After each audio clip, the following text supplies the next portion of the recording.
नमस्कार दोस्तों, आज हम बात करेंगे वर्तमान सरकार के द्वारा जिस तरह से 18 दिनों से लगातार डीजल पेट्रोल पर रेट बढ़ रहा है। देश में हाहाकार मचा हुआ है। किसान अपने से त्रस्त है, उसे डीजल चाहिए खेती के लिए। बढ़ते हुए डीजल को देख करके किसान भी चिंतित है, आम व्यक्ति तो है ही। रोज़मर्रा के जो कम पैसों में अपना जीवन व्यतीत कर रहे थे, छोटी गाड़ियों पर यूज कर रहे थे, आज वो अपनी गाड़ियां भी घर में रखने के लिए मजबूर हो गए हैं। पर देश की जो राजनीति किस तरफ करवट ले रही है, ये हम आप न तो उस जनप्रतिनिधि से पूछ रहे हैं, न सरकार हमें बता रही है। सरकार ऐसी चीज़ों पर कभी भी सामने आकर के बोलने में क्यों विफल रहती है। सबसे बड़ी चीज़ है, पेट्रोलियम जैसी चीज़ को आपने दूसरे के हवाले कर दिया है। जो उसका मालिक है वो रेट लगाएगा। सुबह उठ के आदमी जब उठता है तो रेट कुछ पाता है, रात में सोता है तो रेट कुछ पाता है। सरकार ये कौन सी नीति अपनाती है? बोलती है कि हम जनता हितैषी हैं। इस तरह जनता हितैषी आदमी को तो सरकार को नहीं होना चाहिए। सरकार के मंत्री खुद हाथ खड़े कर दे रहे हैं, विपक्ष भी अपनी रोटी सेकता है। आज विपक्ष में हंगामा हो रहा है डीजल पेट्रोल के लिए। कभी यही बीजेपी सरकार हुआ करती थी कि साइकिल से लोग विरोध अपना दर्ज कराते थे, रोडों पर बैठते थे, गले में वो लगा करके महंगाई महंगाई महंगाई डाइन मार जाएगी।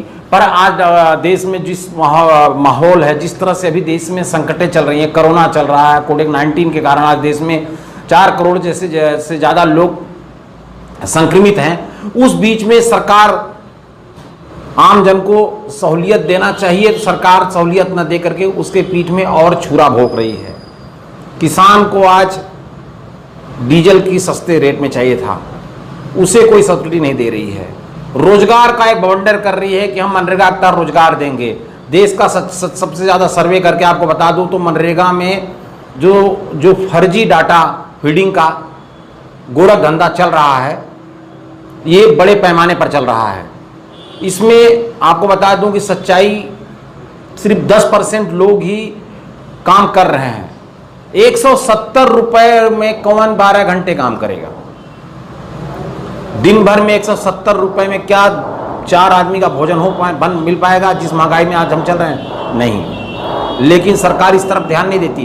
कारपोरेट क्षेत्र में आप एक रेट फिक्स किए हो कि 500 से 400 से नीचे उनको मजदूरी नहीं दी जाएगी। जब आप अपनी योजना चालू करते हो तो 170 रुपए हम, और आप फिर अपनी पीठ थपथपा रहे हो कि हम रोजगार दे रहे हैं। एक ऐसा रोजगार है, क्यों आम जन के साथ और उद्योगपतियों के साथ दो मुहा काम किया जा रहा है? आज जो कच्चा तेल है फिर भी आसमान छू रहा है। सरकार के जो मंत्री मिनिस्टर हैं, अधिकारी हैं, इस पर वो नहीं बोलते हैं। और सबसे बड़ी चीज़ है, आम जन ही नहीं बोलता है। आम जन जो मजदूर किसान है, उसको तो इतना फुर्सत नहीं कि वो हर जगह विरोध दर्ज कराए। लेकिन वो जो जनप्रतिनिधि चुन करके भेजता है, वो कितना बड़ा दगाबाज निकलता है। उस किसान के पीठ में छुरा भोंकने वाला। आज देश में जिस तरह से आका बन के बैठे हैं, बीजेपी में हैं, कांग्रेस में हैं, सपा में, हर पार्टियों में जिन्होंने खड़ी किया। आज बीजेपी कहती है कि कांग्रेस सोनिया गांधी, राहुल गांधी और इन्हीं के परिवारों को घूम रही है। हम भी तो कहते हैं कि पूरे बीजेपी के नेता अपना स्टेटमेंट देने में क्यों डरते हैं, क्यों फटते हैं, वो क्यों नहीं देते? लेकिन नहीं, आज वो भी तो मोदी जी और शाह जी के नाम पर अपना दुकान चला रहे हैं। वैसी कांग्रेस चला रही है, वैसी सपा चला रही है। इनके आका जो बन जाते हैं, और उन्हीं आकाओं को आज अंधविश्वास भारत में सबसे ज्यादा मैं मानता हूं, वो इतना लक्की मानते हैं, सोचते हैं कि ये बहुत लक्की पार्टी के लिए हैं। इनके ये जब आए तो आज हम विश्व के नंबर 1 बन गए। सबसे बड़ा इस अंधविश्वास ही देश को खाए जा रहा है। चाहे मैं हूं, चाहे आप हैं, हर आदमी अंधविश्वास में मरा जा रहा है। उनको एक भ्रम आ जाता है उनके अंदर कि ये हमारे लिए गुड लक है, ये बैड लक है। उस लक के चक्कर में जनता पीस रही है। 51 रुपये बैरल के आज कच्चा तेल है, लेकिन रेट आसमान छू रहा है। 80 रुपये 90 रुपये पहुंचने की तैयारी पर है। उस पर उनको कोई भी बोलते हैं कि हमारे लगाम, इस पे लगाम ही नहीं है। आपने ही तो ये कार्रवाई की है। आपने खुद अपने उनको हैंड फ्री दिया, तो हैंड फ्री देने पर भाई वो क्यों अपने लॉस से आए, जनता ही लॉस जाए। कुल मिला के चक्की की वो पहलू बन गया है ना कि हम ही पीसेंगे, ये नहीं पीसेंगे। इनके ऊपर कोई जांच नहीं बैठती है। हम जिस देश से बिलोंग करते हैं, आज तक बताओ कितने मंत्री मिनिस्टर के घर में सीबीआई छापा पड़ा, इनकम टैक्स छापा पड़ा, नहीं पड़ता है। उन्हें बाकायदे ये कहा जाता है कि अपनी प्रॉपर्टी का वो दे दो। और हमारे देश में ऐसे ऐसे हथकंडे अपनाए जाते हैं लोगों को कमाने का कि एक एनजीओ बना लेंगे मंत्री जी, और उस एनजीओ को उसमें दिखा देंगे, नहीं जमीन ले लेंगे खरीद करके, उस जमीन को उस पैसे उसमें दिखा देंगे।